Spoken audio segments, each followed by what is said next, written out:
кіреберіс жол жөнделіп, стела орнатылды, көше жарығы орнатылды. Неше жылдан бері осындай кішкентай ауылымыз биыл жарықтандырылды. Әр ауылдың өзінің даму жоспары болу керек. Бұл жерде ауыл тұрғындарымен толығымен ақылдасып бір шешімге келу керекпіз. Қазір халық үніне құлақ асатын мемлекет тұжырымдамасы бізде бар.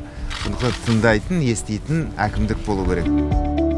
У нас 1004 студента, из них 796 обучаются по госзаказу. Теперь нужно его визуализировать, надо в этом направлении работать. Тогда у нас пойдет сплав науки, инженерной мысли и бизнеса.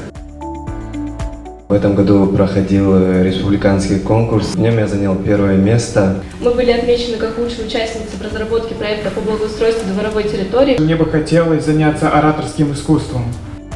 Вы все абсолютно продвинутые молодые люди. И ваше поколение, как говорит наш глава государства, оно будет управлять страной. Постоянное самообразование, много читать, заниматься спортом, дышать, больше ходить пешком. Это является главным направлением для того, чтобы мы создали идеологию добросовестного труда. Мы единственные в республике, кто имеет 2 площадки уличные, 3 площадки зданий. Сколько лет занимаешься больше? 3 года. 3 года. Тебе нравится?